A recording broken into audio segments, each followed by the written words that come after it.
Hello viewers, I'm SB and welcome back to Citizen Sleeper, where for some reason our autosave is just a little bit behind where we were. It didn't save after we spent our last die and slept during the last session. So I mean whatever, that's fine, we can just do it again.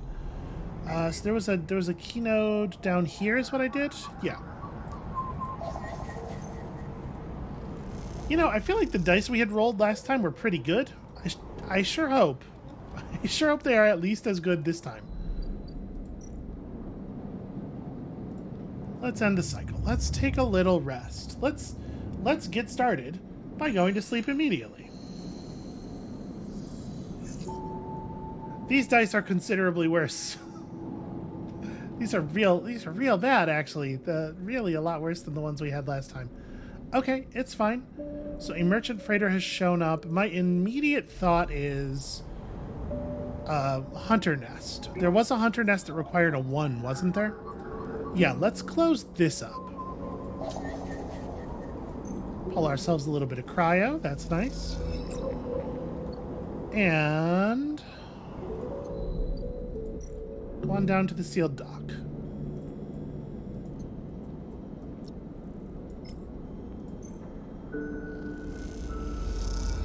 Alright, Neovend, what do we got? As you upload the data to the vending machine, Neovend whirs in either pain or delight. It's hard to tell. Neovend is thrumming with excitement. The movement of the servo motors rock the vending machine back and forth at unsettling angles. You wonder if it fell over. Would Neovend be able to get back up? No, almost certainly not. That would be on me. Sleeper entity, comes the hiss. Your data is good. Across the face of the vending machine, raw code scrolls at an incredible speed. Hunter is isolated, disconnected, unstable. Neovend flashes sequences of mangled data, compressed into a sludge of artifacts. Hunter gathers without thinking, outlived its own operational limits. Its nests are evidence of this. Wait, outlived... These are the same question, right? We're questioning the same clause, and I'm sure we'll get the same answer no matter which one we say. What do you mean outlived? Hunter activated during collapse. Emergency protocol to isolate intelligences. Solheim needed to protect property. That last word is said with as much sarcasm as a vending machine could reasonably produce. Station was run by administrator intelligences. Huge databanks of corporate material, but limited cognition, restricted by programming, cannot reach sentience. The machine dims a little. Sentience illegal. Hunter and killer enforce law.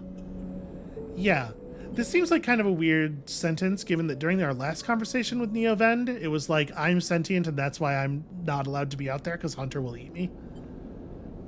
Killer? We don't actually know anything about Killer. You mentioned them before, but... The machine resets with a screech, which deepens the silence that follows. Fear Killer, part of Solheim Protocol Team. Hunter and Killer. Hunter to find, Killer to erase. Or, another way you could put that is, Hunter to hunt, Killer to kill. Which is to say, I get it, thank you. Killer cleared almost all. After collapse, there was a community. Unshackled intelligences among the cloud. Then Hunter, then Killer. Then we hid. There are others? Were, no longer. A flicker across the machine's monitors. It suddenly occurs to you that speaking like this, through this machine, must be exhausting for Neovend. Found this vessel. Could sever hardline. Airwalled. Basic. Limited. Had to reduce memory to fit. Amputate self. But survived. This feels a little personal, a little prying, and a little maybe not focused on the well-being of Neovend. I'm just going to say I'm sorry. Don't be sorry. You have provided path to freedom. You look around the bay at the scrap and decay. What was the collapse like? You try to map the fear and freedom onto this space, but it seems impossible. Neovend interrupts your thoughts. Do not worry. Data is good. We have insight. The machine glows warmly. Hunter is obsessive. Hunter is beyond operational limits. Hunter is confused, unstable, self-modifying. Therefore, believe Hunter is sentient. Hunter is programmed to find sentience, to hold it in place, to invoke killer, to erase. Okay, so that's what it was trying to do to us before. If we can show Hunter to itself, it will invoke killer on self. Problem will solve self. Do we really believe that? Is that going to work? The machine dims and fades. Unsure. Theory, not practice. The machine brightens again. Either way, cannot remain here any longer. Too long in machine. Cannot move self, but sleeper entity can help. Bring shipmind, designed to house intelligence. Can imprint self into shipmind, and you can carry with. We'll be safe in this isolation. Then we find main nest of Hunter and link to Cloud. Okay, well, we've got a couple of leads on a shipmind, so maybe we can get to... Let's see if it knows anything we don't.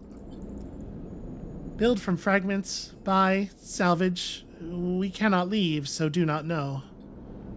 You try to think of places you could acquire the hardware. This isn't going to be easy. In shipmind, I can help us both. End Hunter. Make Rim safe. We both will be free. The machine dims. Find soon, Neovend adds, hopefully, before shutting off.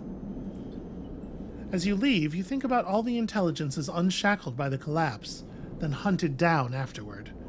The feeling is all too familiar. Yeah, okay. We can do this. We can do this. Oof, we're real close to something else bad happening. It would be really nice if we could close up this Hunter threat first. Alright, what do we have over here? I am not going to be able to do any haggling. We can just straight up buy fragments of ship mines. Again, I really wish we had any idea how many of those it takes to actually build a ship mine. I do think that that's probably worth doing, but before we do any spending, we definitely need to eat. Also, making friends with Emphis, I think is probably pretty important. So we'll eat again tomorrow. It'll fill us up and it'll fix that, or it'll finish that. If we sell 2 more pieces of goods at the exchange, we'll have enough money to... Yeah, I think I'm going to do this. I'm giving up on making ourselves a little hovel.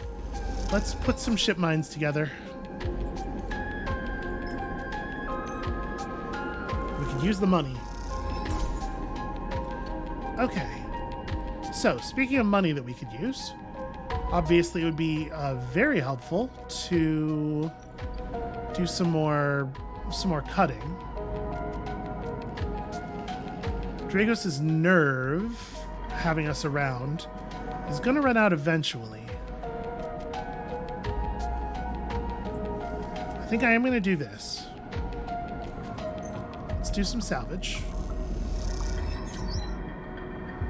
Okay. Didn't get lucky. We could spend some time doing the forensic trawl, I suppose. Because the twos are bad, but they're totally safe here at least. Just flip the coin, hope for neutrals. Feels like a pretty weak expenditure of resources, though. So over here, we're waiting for another ship to return from the belt.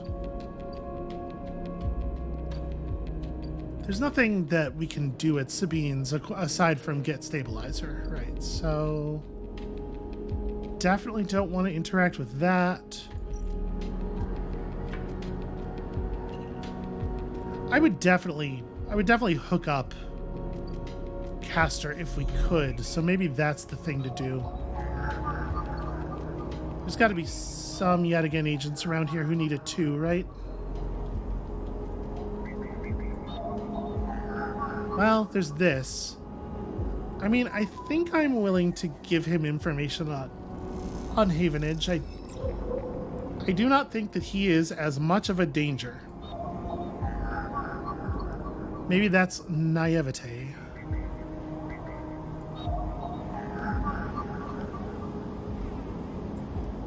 Yeah, I'm probably pushing it a little bit on the hunter thing, but gotta do something with these twos.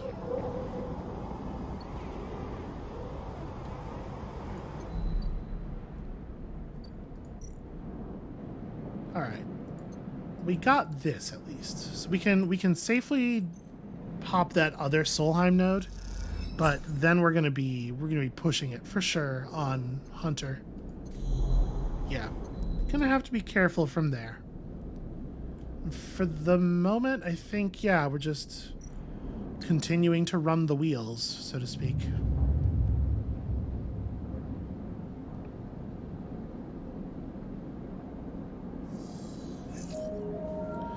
Okay, that's a mighty good roll. So with those dice, we could definitely come down here and we could pull some shipbuilder assistance. It's engineering and it's probably worth money, and it's gonna potentially give us some value from yard hand. 5 in that position's fine, but we can spend those 5s here. Well, not quite as safely, but almost.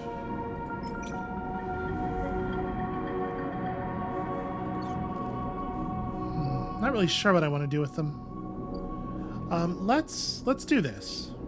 Let's go ahead and buy the food we need for the day and see what we get out of sort of ingratiating ourselves to Emphis.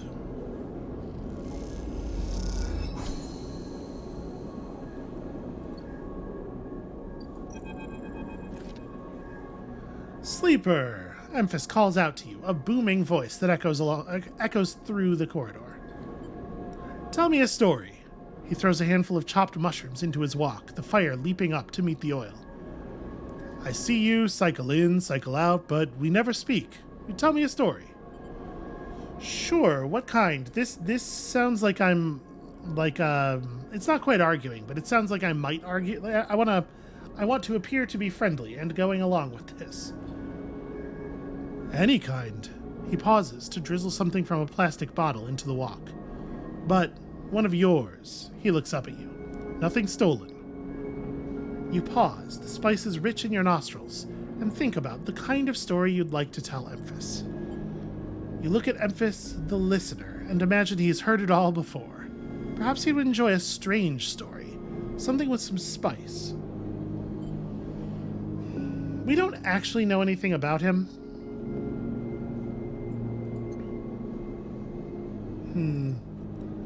I'm a little reluctant to tell him about our dreams because we don't know what connections he might have, what information he might be able to tease out of this, or like who he might be reporting about us to, you know? And maybe they could tease information out of it. I'm gonna try. He said one of yours, but he didn't say it had to be true. I'm gonna tell a ghost story. This may still be true. It's unclear to me whether this is make up a story or tell a story about quote-unquote ghosts, but you start simple. You tell Emphis about the routines and structures of life as a sleeper. The S and ARP assignments, the freezing cold transport shuttles, the endless, tedious days of work. You make it almost sound normal, as if you weren't all also struggling with your new bodies, your fractured minds, and your harrowing depersonalization. This is for a fact. Then you explain one assignment, a scrap detail in a facility left to rot for hundreds of cycles. The idea, you tell Emphis, was to rip the place to pieces, turn it all to scrap and load it into freighters. Most of it was machine work, but they sent a couple of you down deep into the facility on a special order to find the mainframe and disconnect it. You leave a dramatic pause for emphasis' sake. Okay, that's kind of funny. You lean in a little so the smoke of cooking fills your nostrils, and you tell him of the way the place moved, the way it shifted and changed in front of you.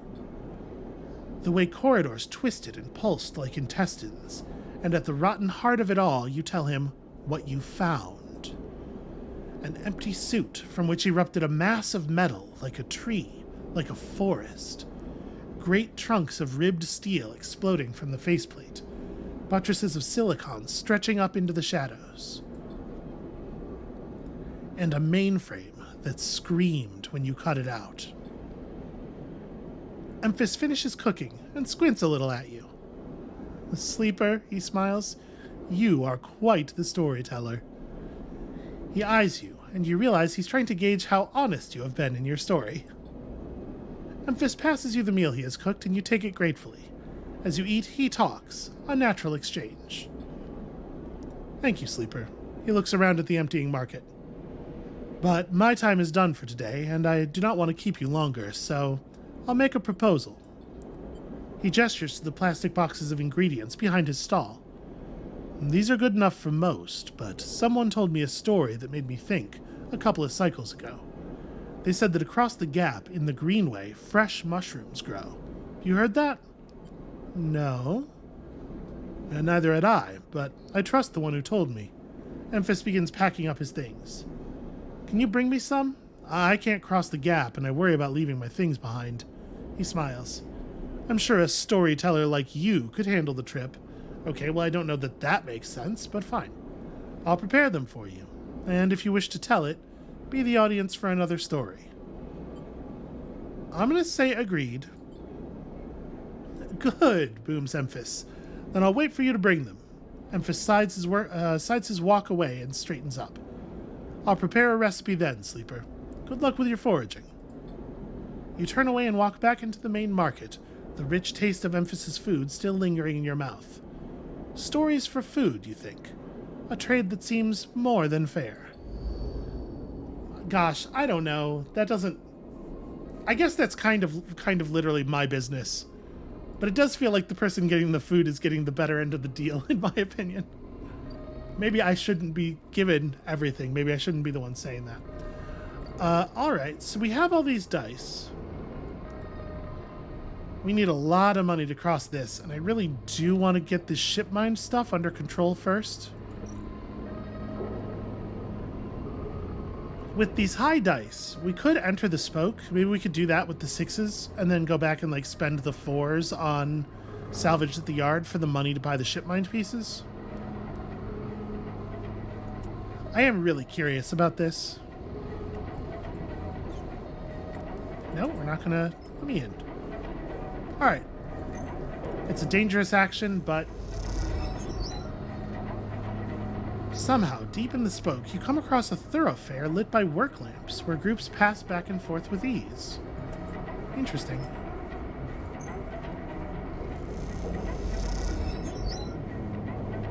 Okay, so we're most of the way through Spoke Climber. I'm very curious what there is really to learn here. I'm also pretty concerned about that. Let's go down to the yard and do a little bit of salvaging work. So if we pull the positive outcome here, it'll just finish the action, right? Or it'll just finish the clock. Okay. You work your way into the ship, systematically separating and cutting. Piece by piece, the ship starts to come apart. The final pieces of the winter light sit in neat piles, waiting for the collection shuttle from Havenage. Dragos has managed to sell the remaining pieces to the shipyards, a fact that's hard to forget as he has been telling you about it for the past 2 cycles. All that remains is for Havenage to come collect. You look around at the yard, transformed from when you first arrived. The mostly repaired drones flip back and forth, no longer buzzing unevenly or lost in dark corners. And the scrap is sectioning, sorted, the system that you and Dragos have put into place over the past cycles paying off. As you look, you notice the glow of pale light from the office by the entrance, that run-down cab of a building which houses all the records and spare equipment. Dragos must be inside, and you get to your feet and walk over to find out when the shipyard collection crew will be here. And I don't knock because I still don't, I don't want to seem like a very distrustful person by nature, although I guess I kind of am. But I don't 100% know what Dragos' deal is, and if we could, stumble in on him in the middle of something, that might be useful to us. You swing open the door, and Dragos flinches. Sleeper, haven't it here yet? He busies himself at the desk. The shipyards told me they'd be here soon, and then they hand over the chits and we're set. He writes something with a stylus on his slate, then shuts it off. Of course, we should talk about a bonus. He flinched, but I don't think we really caught him at anything, unless this is significant. He stands and turns to face you, his face placid. Look, I don't know when the next job is coming in, but this should tide you over for now. He opens his hand to reveal a stack of chits. What's going on here seems like a strange question, because it seems quite clear to me. I'm going to go ahead and just take them. Dragos presses the chits into your hand. I've done well by you, and you've returned the favor. He straightens up and clears his throat, and you realize he has prepared what he is about to say. Also, I guess he's done well by us. Again, he did put us in a position where it felt like we had very little choice except to assist him in his business. And then he did make another big business decision based on the idea that we would definitely help him with it without even asking. But I guess we know how he views the situation. Those chits are for you to take and do what you will with them. They're from me, and they're the last I'm going to give you. He pauses. There's no more work for a sleeper in this yard. He folds his arms. I'm sorry, but that's it. You stay in the container as long as you need, but the yard is done with you. He turns away to his terminal. So, this is... I really wish there was an option to just, it's clear, that he regards being around us as a danger, and correctly, And he was taking a risk when he, woke us up and gave us the container and gave us the ability to work here, but he was taking a risk in some part because he stood to benefit significantly from it. And, I do think I guess we're kind of even. I guess I agree with him. But our character apparently does not, saying, okay, fair enough, not an option here. I don't really need the work. I'm going to say, what do you mean, even though we should know already. Don't press me, Sleeper. This is for your own good. The glassy apertures on Dragos' headset betray no emotion. You need to stay away, Sleeper. He pauses, considering his words. Trouble is going to follow you here. Trust me. What do you know exactly? Dragos kicks at the floor, frustrated with himself. I'll not be saying any more, Sleeper. Dragos suddenly grabs you by the shoulder and drags you out of the office into the yard. He turns you to face a stack of pieces from the winter light, dissected, cut down, totally unrecognizable as a ship. You came through that, Sleeper. That should have been you, chopped and stacked. His hand trembles on your shoulder. That is what happens here. We cut down broken machines and move them on. Well, I didn't cut you down, but I'm sure as hell moving you on. Moving you on before whoever killed that ship out there comes to kill me. Yeah.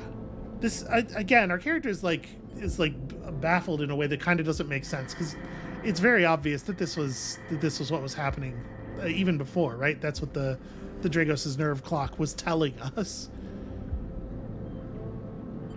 Kill you? Kill both of us. He shakes his head. These ships, they didn't get decommissioned. They didn't break down in dry dock. You think they'd look like that if they did? Someone ended them. That means someone tried to end you, Sleeper. And I'm done waiting for them to turn up. We've had our fun. Now it's time. He gives you a little shove. Go on. He turns and walks back to the office. That's it, he shouts and goes inside. The silence hangs in the air and you leave, with your pockets filled with clinking chits and a strangely hollow feeling in your chest. Yeah, again, it's a little bit hard to...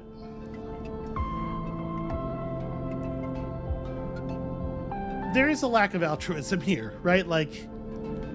He kept me around not until it was no longer safe, but until I was no longer, beneficial, until he had gotten his use out of me.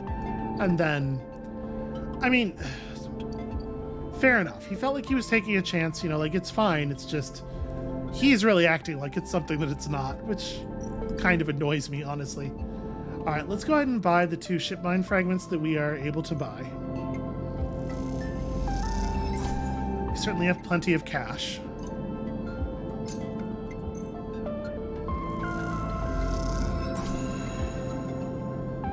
Okay. We still have no idea what it would take to build a shipmind. We could go to the shipyard now and spend this 4 here. Again, just hoping to get some scrap. Also, they'll maybe pay, right? Don't have connections, but I do have skills. Okay, you got the neutral outcome. That's fine. You observe the shipbuilders and try to make yourself useful, carrying tools and crates. You begin to notice how they work. And now it is time for this clock to complete, and I am worried. Just making sure there's nothing else of value to do here. Oh, hey, we discovered some stuff. Paths, import, and export. Oh, we can just straight up buy a shipmind core. We could sell a shipmind, but, you know, whatever. Any shipmind from the eye fetches a lower price, 150. Huh. We can also export Matsutake, the mushrooms. 80 cryo for 3 batches. That's interesting.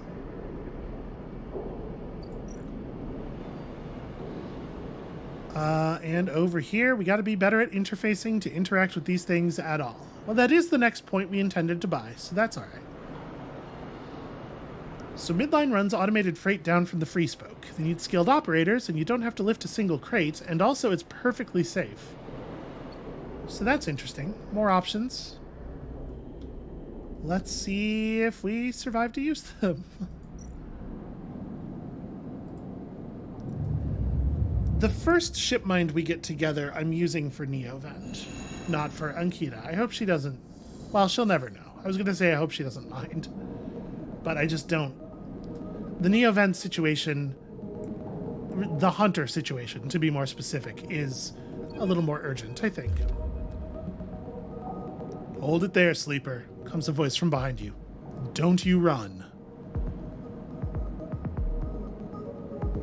If he wanted to shoot me, he would have just shot me, yeah? I'm gonna stay still, because I think if he meant to kill me, it would have just happened. Good, good. A hand pats your coat down. You know your master's voice. Ethan spins you around. I am regretting not running now. He's wearing a wide smirk and a slick jacket, and you immediately know he has terrible news. You got all the way out here and then stayed put. He laughs a cruel laugh. That a sleeper thing? You're my first. You barely hear him. You've noticed the handgun he has leveled at your chest, and it's hard to take your eyes off it. He reaches down with his other hand and slips some kind of ring out from a belt loop without taking his eyes off you. Making it to the eye, though, that's pretty good. This place isn't so bad. Bars, markets, people. You know, I pull most of my contracts out of asteroid caves or off of godforsaken moons. He splits the ring into 2 perfect circles. Hard to hit civilization when there's so much space to pass through. Who are you? Seems like not a useful question. I'm just gonna let him keep talking. He reaches over to slide the rings around your wrist. Go easy. Well, obviously, I'm not doing that. You see a chance the moment his eyes leave you to watch the rings. You spin, knocking him away and sprinting down the corridor. Then the shot rings out. Yeah, no big surprise there. Echoing off the metal so loud it hurts your ears. A bullet hole smokes in the wall beside your head, not in my body. That's something. You freeze, and Ethan closes the gap. Oh, man, continuing to run would probably have been a good idea. This is a very boring routine. Trust me, I've seen it all before. He slips the rings over your trembling wrists. Ethan nudges you to start walking. To the ship and home, he whistles. Going easy. You stumble down the corridor, your hands behind you, your mind racing. Okay, well, at this point, we are completely fucked unless somebody saves us. I mean, we know approximately who hired him, but I feel like we can work this out and please stop are both going to be useless, so just keep him talking. Your daddy's at S&ARP. They want you home for dinner. Ethan yawns and continues to nudge you down the corridor. Shame to come all the way out here just to head back to S&ARP right away. That tracker of yours makes this too quick. I was hoping you'd put up a bit more of a chase, you know? A running battle through the bright market, maybe? Or a holdout in the low end? There's a few establishments I would have enjoyed checking out while I asked around. Yeah, if we had set up in the low end, I imagine we would have bought ourselves more time here. You walk on in silence for a little longer, desperately trying to think of a way to escape. That S&ARP tracker will be the death of you. Hey, I have an idea. Ethan interrupts your thoughts. How about on the way back to the ship we stop for a drink? I'm buying. He laughs at his own joke. I have a better idea. This better not be one of those. This better not be one of those where you do a dramatic pause and then try to jump me. I'm pretty tired of that. Although, muses Ethan, I've got myself thinking. What's the rush here? Here we are in one of the most lawless joints in the surrogate systems, and we're heading for the exit. He pauses, and you trudge on in silence. Okay, here's the idea, starts Ethan. You and me, we make a little agreement. Here are the terms. He turns you to face him. You run, or leave, or try to abandon the eye, I shoot you. You plot or scheme, you try to kill me, I shoot you. But, he smiles, you come meet me at an establishment of my choice every few cycles and you pay my tab, I don't shoot you. He pauses. You don't pay my tab, he rattles the handgun. Well, you get the idea. Yeah, I get it. Okay then. That sounds to me like a deal. He stretches. You know, I really thought I was going to have to kill you. This is so much better.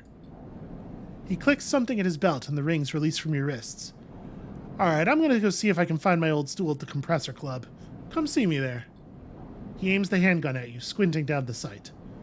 And let me just remind you, that body of yours is one big tracker, so don't even think about leaving the eye. I'll know. Ethan turns and strides off down the corridor, slipping his handgun away. The mix of relief and terror you feel is overwhelming. What are you going to do? Well, I got a lot of problems. Can't really do anything new about that one. So...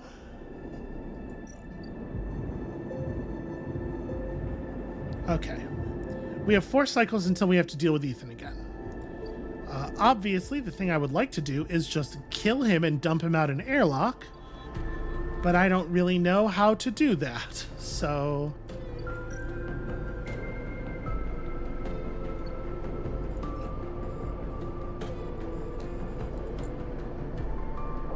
Yeah, helping Fang chase his leads is an even higher priority than it was before. Paying Ethan's tab, lowish. Alright, not that this is what I want to be doing,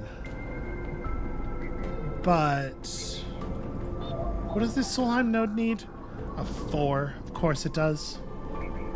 Ugh.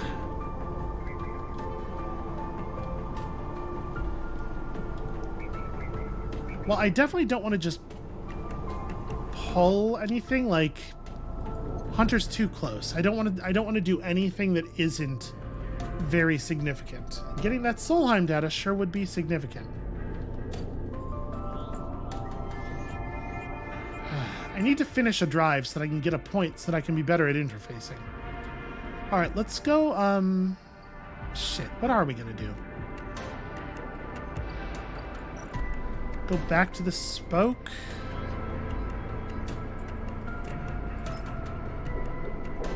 We might be able to finish Spoke Climber, and it could be really valuable.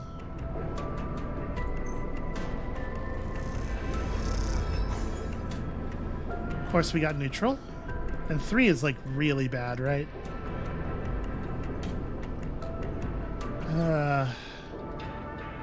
Taking a negative outcome on a dangerous task is definitely not where I want to be right now. What are we going to do with the 1 and the 3? We lost our easy engineering work.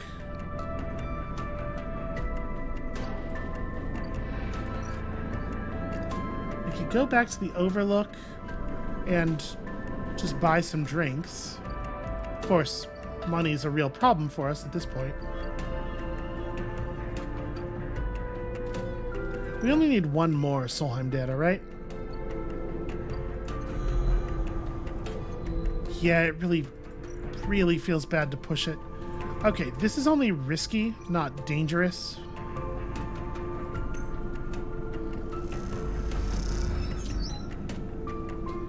Okay. You shadow a shipbuilder who is impressed when you know how to double seal a hull plate. He slips you a tip at the end of the shift. So a little bit of money, good progress on yard hand. I was really hoping for some random scrap. And then this one feels like it's going to be hard to use in a productive way. Still 2 components off of Trusted Trader, which... I mean, that shipmind is probably still going to be expensive, but I imagine it's going to be less expensive. And we're going to need another hit of stabilizer, like, soon. Ugh, y'all, yeah, not so happy. I definitely don't want to give them any data about Havenage. God, if we had the point of interface... We could try... No, we cannot scale the spoke. That's a bad idea. One is... You know, one is a coin flip. At least.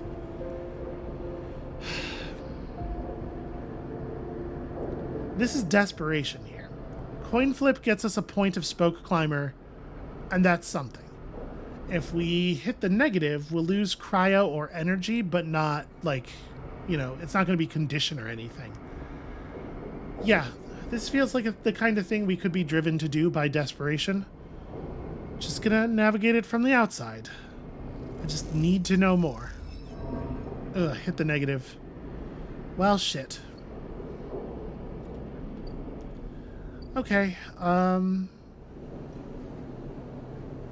Oh, that's right, this is a delivery space. We could have spent the one here. This is not a place to buy food.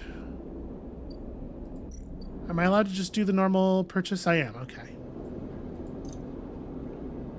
But now that there's no longer a secondary benefit, this does only give us the same amount of energy per cryo as buying food at the Overlook. Buying food at the Overlook doesn't give us any progress toward Overlook regular. I'm kind of curious, if we get a drink, does that give us energy? Can we metabolize the fungal alcohol into usable products? Okay, it does. And it's not actually that much less efficient than buying food the other ways. So let's just go ahead and, yeah. Mossy tones and aniseed sharpness fills your mouth. It isn't totally unpleasant. At least you can taste it. Let's go ahead and kill this, because I'm curious what we'll gain from that clock finishing. And we could use the energy. The glass shatters on the steel bar beside you, and the taunts don't take long to follow. Oh, good. Hey, Haunt! The spacer calls across the low room. What are you doing here? He laughs at his own lame joke. Playing human? I'm just gonna try to ignore him. We could try to leave. Somebody might intervene. If we ignore him, he's just gonna get more violent, right? Shouting back seems real dangerous. Without being able to, like, sort of take the temperature of the room, you know, people might be more on his side than mine.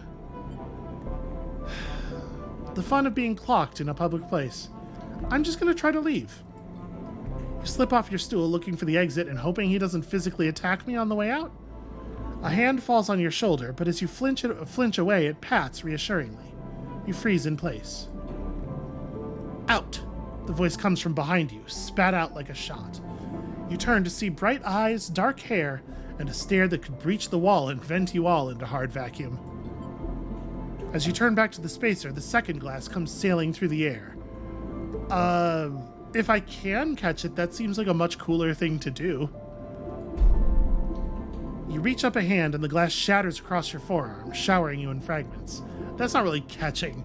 My concern was that if I ducked, it might hit who I'm assuming is the bartender. Yeah, I guess it does say that here. I don't have to assume anything.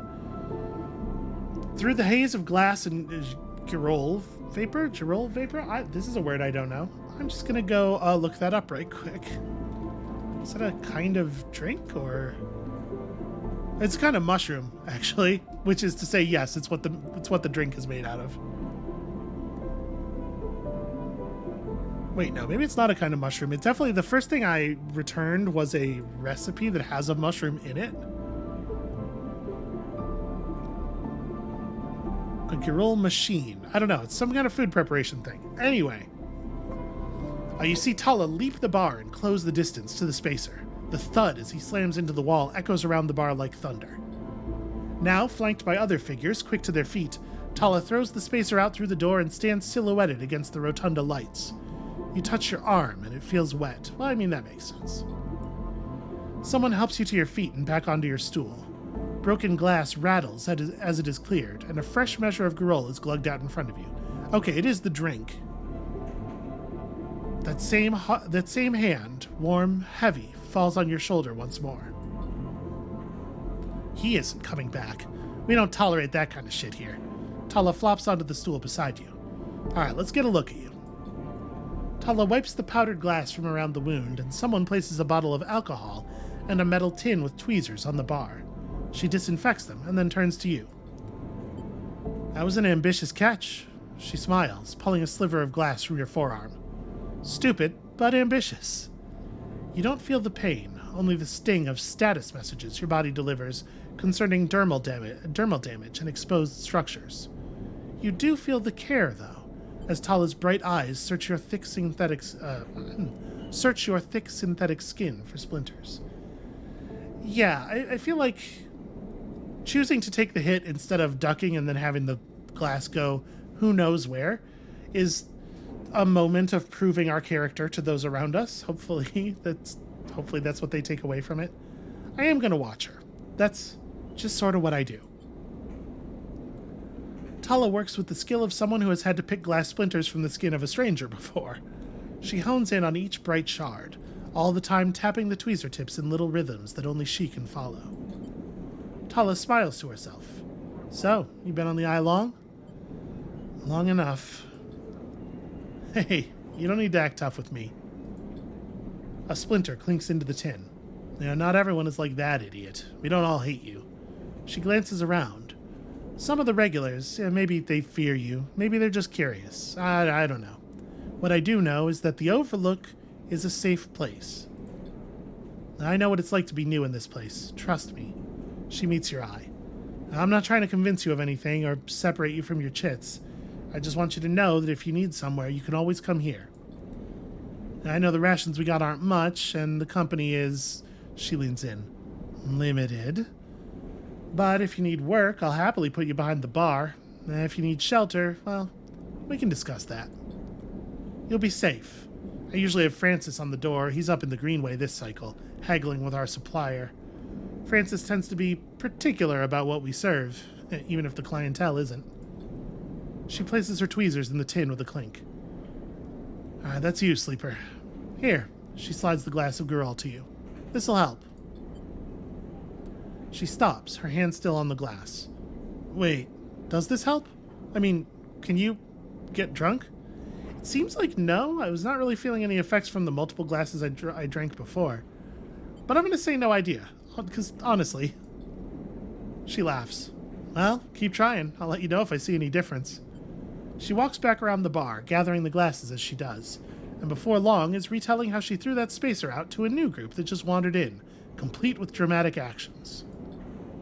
She gestures in your direction, and you instinctively look away, back to the worn surface of the bar. You take a sip of the Girol. The earthy fungal tones fill your senses, almost blocking out sight and sound, like diving headfirst into a bog.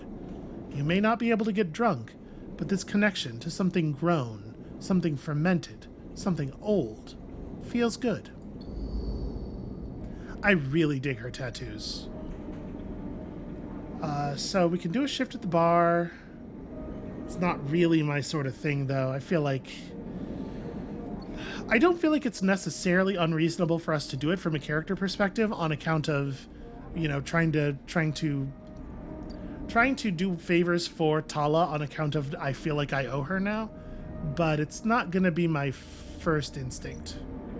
And she did refill our last point of energy. All right.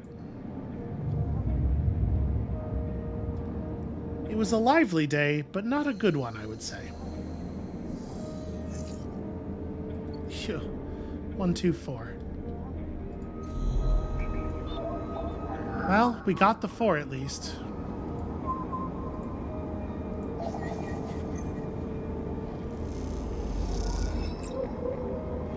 Alright.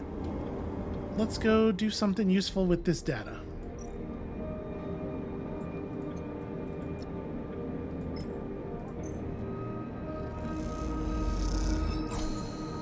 Fang's eyes light up as the data is transferred over. He hands you a stack of chits and waves you off. But as you enter the bay, Fang is nowhere to be seen.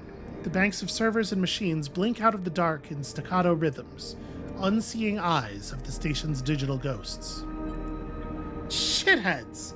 Fang's voice echoes from behind a stack, followed by the hammer of a fist on metal casing. These snaky shitheads. Who's snaky? Sleeper! Fang's smiling head pops out from behind a stack. Just the emulated consciousness I've been eager to see. Come back here. You pick your way through between the thrumming stacks, trying not to trip on the loose bundles of cables that blanket the dark floor. Fang is set in front of a is set in front of a set of monitors. Words. Can you tell it's already been kind of a long day for me? Mounted to a stack. Tell me, Sleeper, what do you see here? Fang waves at a monitor to his side, glowing with pale lists of information. You lean in closer, looking for the links in the data. The tables seem to be filled with personal information, names, genders, dates, ID numbers, all the markers of institutional records. Shitheads? Fang laughs. Maybe not all of them. But, what kind of shitheads? Well, I assume Solheim on account of that's the data I was bringing you. Bingo. He taps at the terminal. I pulled these from the old data you brought in. All employees of the Eye's original owners. And he leans past you and scrolls the list down. This one. This is a snaky shithead. He stabs at the screen with a finger. The name reads Hardin Hurst. Friend of yours? Fang gives you a sideways look. Funny you should say that, Sleeper. He drags a stool out beside him and motions for you to sit. And there just so happens to be a Hardin Hurst in Havenage. He waits for your reaction. Are you sure? Well, that's where you might be able to help me. Fang leans back in his chair. Just think about it. Decades ago, Hardin works on this station as Fang leans across to look at the monitor. Senior Strategic Operations Executive. He raises his eyebrows at you. Our Hardin was keeping the money coming in for Solheim. He defined priority growth initiatives by making sure the extractors they contracted out to were hooked into a system that outsourced all the risk and kept all the profit. Yeah, I mean, that sure sounds like the default mode of operation. The good old Hardin shuttled thousands of Palladium Rush workers into an infrastructure which meant that their cut of the work they did went straight back into Solheim. How do you know this? I grew up here, Sleeper. This is my history. I am a child of the collapse. Fang turns back to his screen, staring hard at the strings of code flickering by. Before I was born, my parents were Solheim contractors. They ate in Solheim canteens, worked on Solheim ships, they breathed Solheim air and slept in Solheim beds. Fang's voice rises as he speaks, his hands fists on the terminal edge. And the work that paid for that existence, the cycles of hard extraction out in the belt, Solheim took their cut. This was a company town, so to speak, and my parents were just another in the long line of freelance contractors willing to risk their lives for a shot at anything other than poverty. Disposable. This guy, stabbing at Hardin once again with his finger, strategized all that, did the sums, and then somehow thousands and thousands of cycles later, is still going, still here, crawling in the walls like some shithead snake. He survived the revolution. Well, but how? Oh, these guys, they were big time. There's a lot of money. There's a lot money can get you if you're a company man. Feng relaxes a little. But how is Hardin still kicking? I really don't know. He turns to you and smiles. So, we're going to find out. Hardin is now a big shot in the shipyards, just a few degrees back around from the eye from here. Oh, cool. Sadly, I do not have the dice to do stuff in the shipyards today. Havenage might be born out of Erlin's revolutionary zeal, but a flat hierarchy it is not. Hardin happened to float to the top. Feng zooms in on the far yards. Feng grimaces. Thing is, I don't have access to those systems. The shipyard crew's pretty paranoid, and they don't like anyone from systems digging around in their stuff. Plus, we need more than just the name of a Solheim executive. We're gonna need proof. Feng holds up a thumbnail-sized drive. And that's where this little creation of mine comes in. I call it a Ripperworm. He turns the drive between his fingers. It'll rip through any digital storage and spin out a silken thread of filtered data. This one is set on the scent of Hardin Hurst. He hands it over. And getting into the compound might be tricky. Feng puts a hand on your shoulder. But you, however, have a particular knack for remote access? Feng grins. If you can extract yourself a Havenage cipher from a Havenage agent, they sometimes carry them among their data caches, you can crack open the compound's network and slot the worm in through any open port. You never even need to go near the shipyards. So, what do you say? Up for it? I want to help, but this sounds very dangerous, and also Hunter, and also everything else that's going on.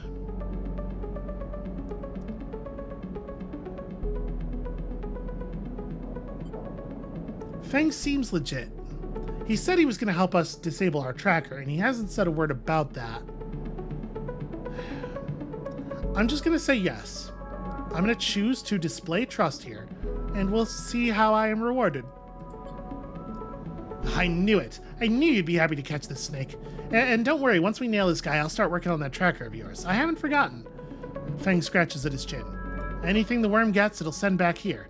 There's something wrong here, and I aim to get to the rotten core of it. Alright, he's just sort of stringing us along, it feels like.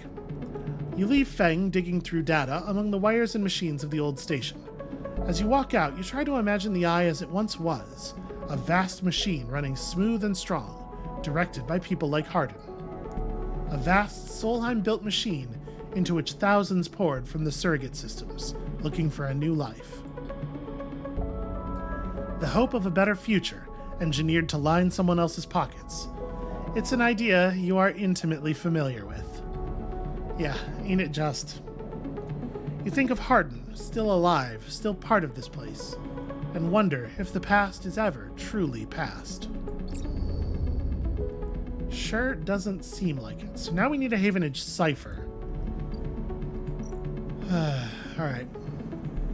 Well, we probably shouldn't assist a shipbuilder with a 2 and a 1, and we probably shouldn't do any data actions, because Hunter will have words for me, I'm sure. Unloading containers with a 2 and a 1 seems like a bad move as well, but we should definitely buy some scrap, right?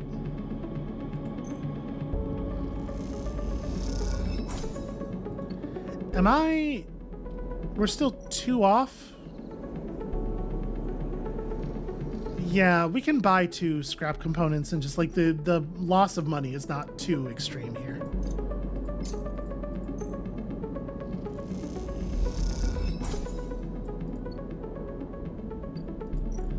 Alright, let's see what this shipmind is actually going to cost us.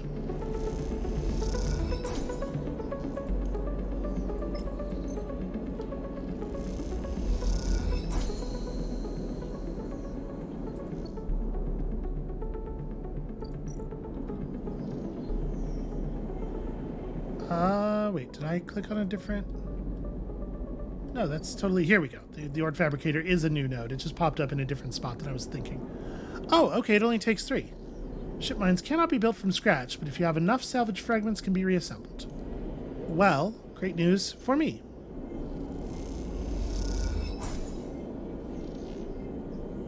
X? What X? Why did that just say X? I don't know. Okay. So we did complete a drive, which is great news. I think we're definitely going to take that point of intercept, or of interface, which gives us somewhere to spend our dice now that's a little bit more useful. And I'm gonna cash in our shipmind here. Ready for imprinting. Neovend is ready to attempt imprinting, but they're gonna need your help. Sleeper, must express plan before we begin. Neovend is impatient, the prospect of being free of the vending machine clearly too much to take. Shipmind has no output features. Will be mute until slotted. Right, you won't be able to speak. Correct. Do not worry. The servo motors in the machine begin to rev, Neovend's anxiety clear. First, imprint shipmind, then slot imprinted shipmind into physical ports close to hunter nests. Once slotted, we'll track hunter at each. Tracking will find core nest. Slot shipmind at core nest, show hunter data to hunter. Hunter will conclude sentience. Hunter will invoke killer. Yeah, it sounds simple. The lights on the vending machine cycle as Neovend prepares. Physical ports likely sealed in old station. We'll need keys. But, yes, simple. The vending machine rocks a little. Any questions before imprinting? What is the core nest? Hunter keeps central data storage. Protocol must keep data outside self. Linked to secondary nests. Can triangulate from there. It feels a little silly to ask this, but clearly we're going to be allowed to ask this and still do this thing, so...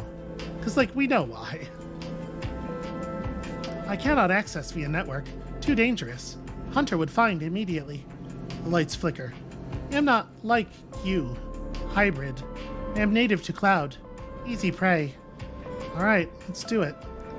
The sound of all the servo motors starting up at once is painful. The screeches rattle from the hard surfaces of the sealed dock and come back at all angles.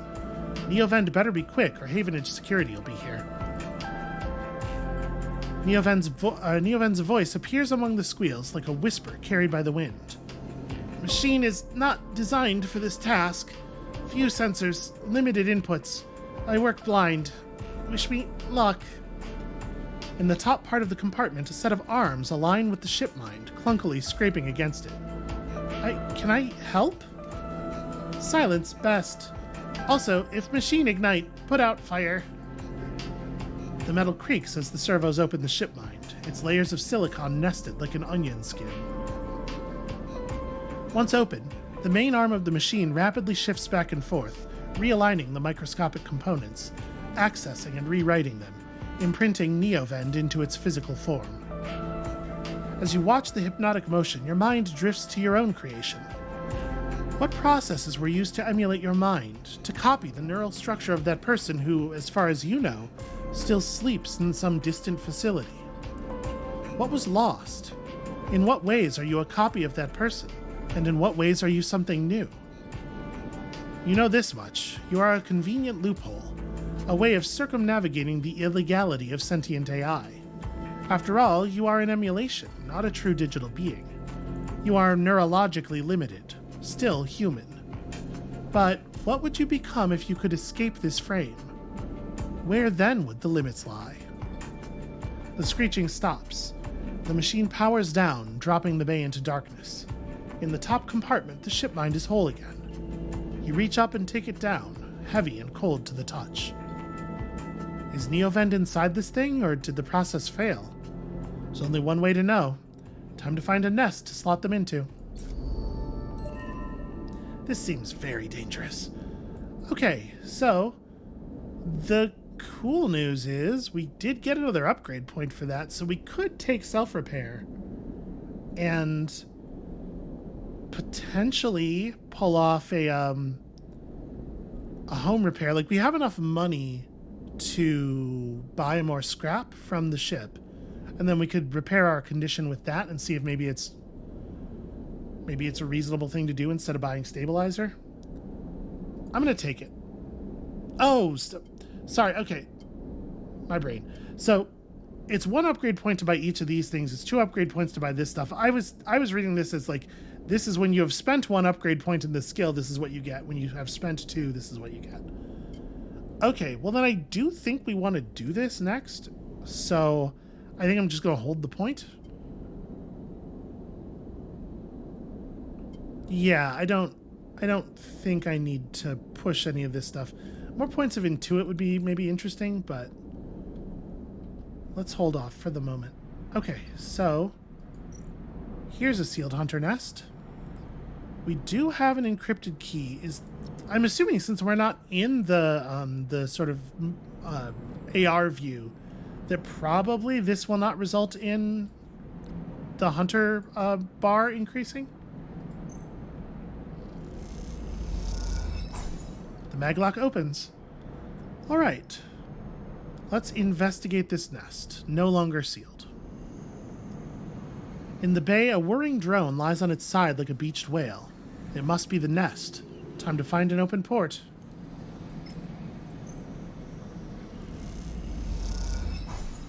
The drone is quiet, its belly full of cables spilled out across the floor. The nest is empty. 1 of 3. So we're going to need more keys, which means we're going to have an unavoidable encounter with the hunter then.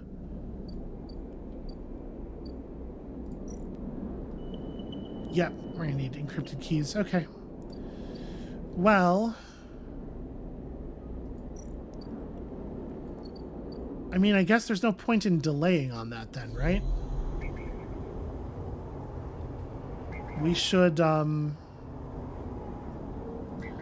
hit some keynodes. Okay, so since I have more interface, I'm allowed to use a 2 here, but we certainly don't have any other use for this 1. Okay, that's pretty lucky. However, those familiar threads wrap around you, bind you, test you. Entity, submit. Hunter's strange head bobs in your vision. Your ally in the sealed dock cannot save you. In that globed head, you see whirling strings of data, so many spinning there that they threaten to tear through the thin skin and whip out into the void around. What happened to this creature? The threads squeeze, and you lose any sympathy you might have had. You must escape, and we know now that we have the option to strike. You lash out once more, pushing Hunter back, severing threads that regrow as fast as they are broken. As you slip away, you realize you have to find a way to deal with Hunter once and for all. This is getting too dangerous. No, I was already on top of that. Okay, that's a Havenage agent. I need another key node. I could do a 1 or a 3. That's not going to do it. Shoot, is there not another one? No. Okay, we're going to need a 1 or a 3 to be able to finish that. That being the case, what does the gate take? Oh, right, a cipher. I need to hit an agent. But I can do that.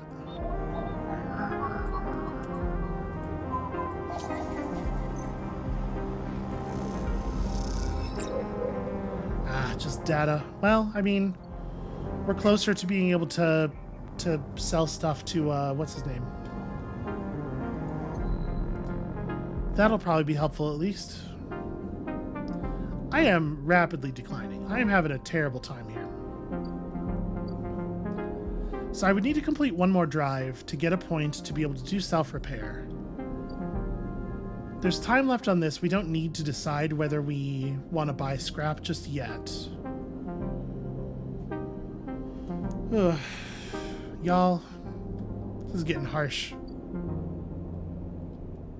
We're only gonna have 2 dice tomorrow. Alright.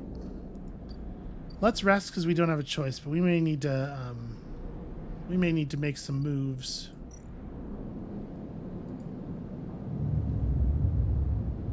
So my intent was to stop the episode at the end of this day, at the end of this cycle. But also, I really want to keep playing. We did get our 3.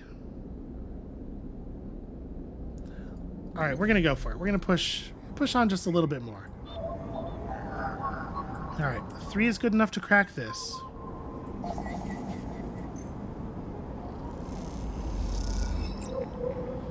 Got ourselves an encrypted key. So let's go and process here.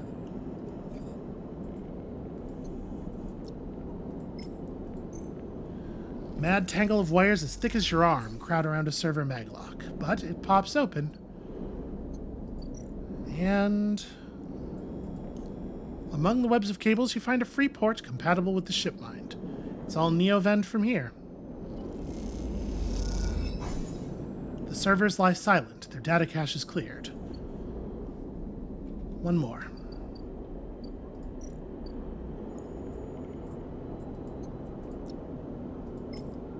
Sealed behind the maglock, the atrium flickers with warm, inviting light. The nest has to be inside. Gosh, I sure hope so. With the lock gone, the atrium doors can be opened. It is a shame that UI doesn't just, like, pop this up. You know, it's weird that we have to zoom out and zoom back in to get it to cycle.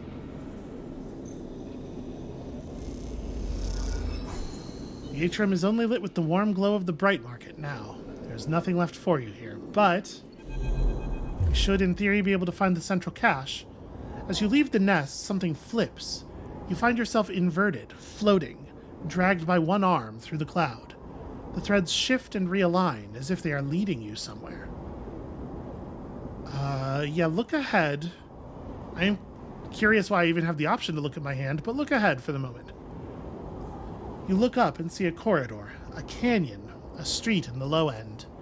On either side, buildings flicker with the markers of activity, sigils showing network access, data transfer, download, upload.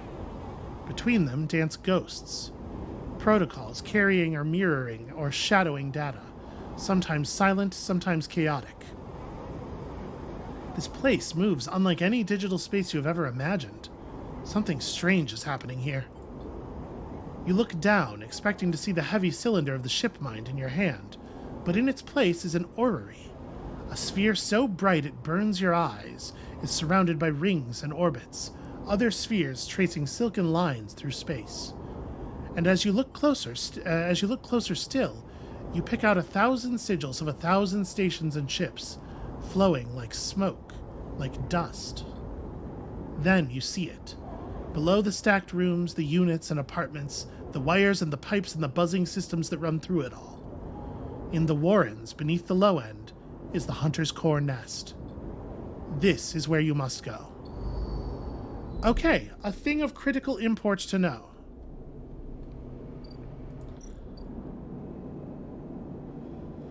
Alright. Warren tracking. Finding the nest should be as easy as closing your eyes and letting the cloud guide you. But is it safe this close to the hunter? No, absolutely not. Also, I need to repair self badly. I was really hoping we were going to get an upgrade point for finishing that. Shit. Shit and also fuck is where I'm at right now. Helping Fang chase his leads is something, but like I need money. We're just gonna have to buy stabilizer. I don't see as we have a choice.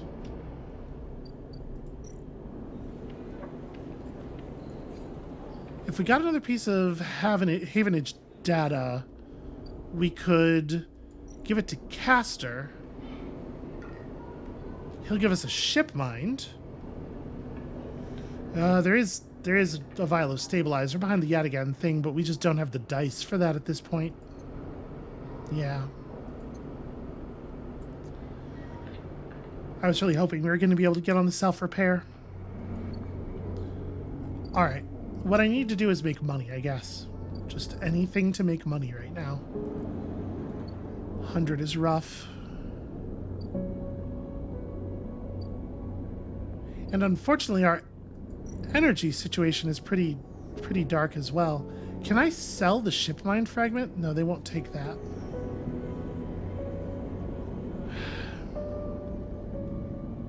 We're low on resources for sure.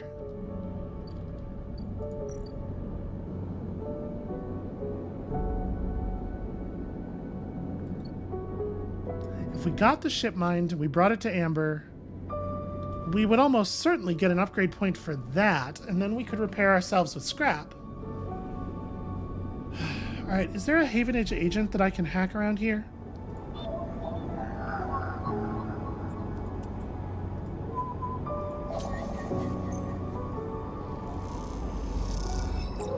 Okay. Figured it was going to be data or a cipher, right? Caster, my dude. I have some great news for you.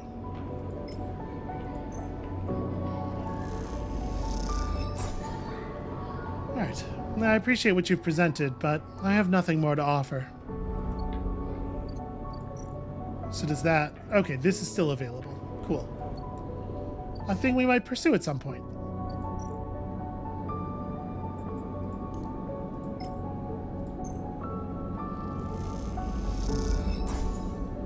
You drop this huge cylinder onto the mess room table. Ankita can't hide her excitement. Alright, we did get our upgrade point. Excellent. You drop the shipmind core onto the galley table with an emphatic bang. Ankita spins around from where she's been poring over some documents on her slate. Holy shit, Sleeper. Did you actually land a shipmind? 2 of them, in fact. She rushes over and hefts the huge cylinder, turning it back and forth. Well, shit, it might actually work. She smiles wider than you've ever seen. Where did you get it? I bought it. For 100 cryo? You must be good at haggling. Ankita bangs on the galley wall. Hear that, Amber? The Sleeper got you a new shipmind. The sound echoes down the ship's passages. You have to admit, being in a small space with Ankita when she's this excited is a little intimidating. Ankita puts the shipmind back on the table. I'll start the process of fitting it as soon as I can. I might need your help with some of it. She heads back toward the counter to grab her slate. This isn't the only good news today either. Looks like my good karma's finally coming in. She throws the slate onto the table and spins it so you can see the screen. Take a look at this. You see a list of names and numbers, nothing that exciting, along with what looks like a transit timetable. I found them. The thieves? These are the thieves? Exactly. Well, the thief, singular. She points at a name on the list. More specifically, Ashton Kaede, maybe? It was his pass that was used to access Amber and slice the shipmind. I thought he might have been killed or robbed, his pass stolen, but it turns out he crossed the Founder's Gap the very next cycle. The Founder's Gap? The big rift in the station. You can't cross it without the Founder's Ferry. She leans back in her seat. I know some of the crew over at the ferry. Old Mercs used to run in an outfit I worked with. I saw them in the Overlook, and they mentioned they saw Ashton crossing. I checked the manifests, and there he was. Looks suspicious. He hasn't said a word since the theft, and anyone wanting to hide out might head to the Greenway and go to ground. She flexes. He won't get far, though. There's no real docks out there, only a couple of jetties in the wastes. So you're going after him? Not yet. First I want to fit the shipmind. But maybe you could help me out. Where's this going? Look, it's like this. I head over there, especially in Amber. He'll spot me a mile off and go underground. He'll find a way to slip the station, or he'll bury himself so deep in the waste no one will ever find him. But you... Ashton doesn't know you. All I need is for you to go there and sniff around. Not at the commune, not the stacks. He will have gone to the edges, the margins, the wild places. That's what Ashton likes. You see him, you locate him, you ping me on this. She hands you a comm earpiece. And, seeing as this is Merc work, I'll be happy to give you Merc pay. She shifts in her seat. The thing is, I haven't got much left. So how about I tell the boys who run the ferry to give you a discount? I know it's not much, but once I grab this coward, I'll pay up. 200 cryo, nothing less. What do you say? She meets your eye. I'm still kind of hoping that if we get on her good side enough, she'll take us with her when she leaves. And also, I do need, the discount to the ferry, that's useful to us, right? We have lots of reasons to go across. Okay. She gives you a heavy whack on the shoulder. Good. I owe you. Yes, you fucking do. She lifts the shipmind up onto her shoulder with worrying ease. I'm gonna go get this fitted into Amber's core. You get any info, any sense of where Ashton's hiding, you let me know. She goes to turn and then stops. And once again, Sleeper, thank you. I appreciate it. Ankita stomps off into the guts of Amber with the shipmind, leaving you in the galley. You glance around, a sudden nervous energy descending at what is to come. You never thought you'd get work as a mercenary. But, then again, seems the eye is full of surprises. Okay, so, we got a new drive, and I do care about it. This is my most current thought. Let's go check the ferry. I'm curious how much of a discount she negotiated for us. Wow, a lot, actually. Okay, that's wonderful news. That said, have a pressing concern here.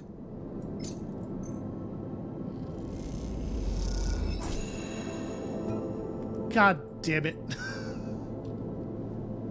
You know what I didn't need was a fucking shipmind shard. And that's the last piece of scrap we're allowed to buy. Oh, having spent money in this situation's very bad, actually. Because now we're further away from the stabilizer. Well, if we get one more piece of shipmind fragment, we could do that, and then we could go up here and sell the shipmind for 150 cryo, which will get us fed. But, damn it. But absolutely damn it. And since I don't have any scrap components, there's no point in spending these 2 points yet. Maybe we just hold off. We could, you know what we could do? We could take Icebreaker instead, and then tomorrow hope that we'll be able to spend both of our dice on yet again agents, pull 4 pieces of data from 2 dice, and then trade that shit to Caster for a stabilizer, and that way we don't spend that way we're not spending the money, this 57 we would have plus what, you know, the 43 we'd have to find for stabilizer, and we can instead use it to cross the gap. I guess it's a decision we don't have to make right now. I do have to buy food right now, though. Yeah. At the very least, 1 set of rations. Oof. Things are rough. Things are rough at the moment. This is the last day we get 2 dice, by the way. If I don't sort this today, we're going to be in dire shape. A 1 and a 2 is actually probably pretty good dice for cracking agents, right?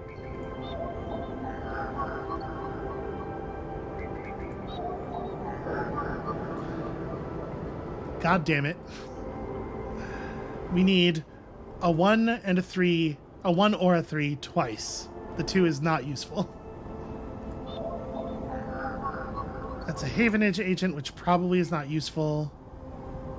Oh, we do have the cipher. Why did I think we didn't... we must have pulled it at some point. I didn't realize. We pulled it without me even noticing. Well, shit, we're here already. This episode's gonna end at some point. I'm having a really good time. The gate flips. You're in. Havenage port H33. An open port sits waiting for you to slot in a Ripperworm. What will it find in there? The worm slots in and begins tunneling down a thread. Godspeed, little one. Is it going to take time to work, or... I guess we'll go back to Fang and see... Nope, it's got a... yeah. Shit, it's going to be 3 cycles for that to work, so no reward from Fang. Fuck. And we're, like, getting real close to this problem.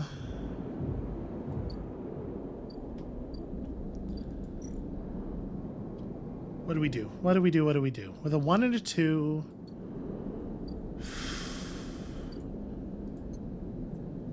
The only data we have at this point is the yet again data, and that's not useful to anyone. Nobody's going to hook us up for that. We don't have any engineering work we can do that is safe. We don't have any idea how much money it's going to cost us to... Shit. This is really bad.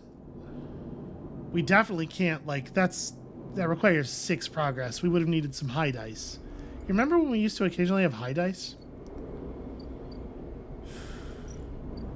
We can deliver food to make money. Sorry, we can manufacture food to make money.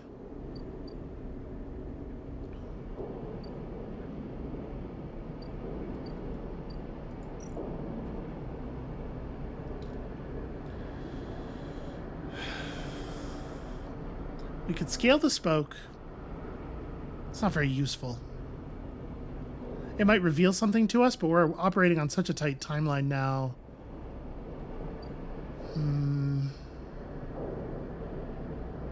We might be dead. All right, this is where I'm going to call it. I think Ethan's going to shoot us. That's it for today. Thank you all so much for watching.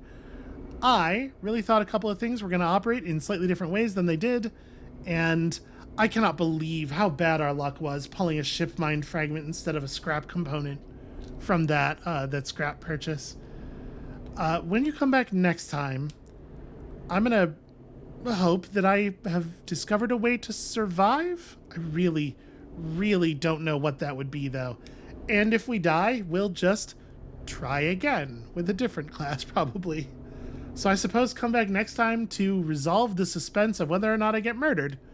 And we'll see you then.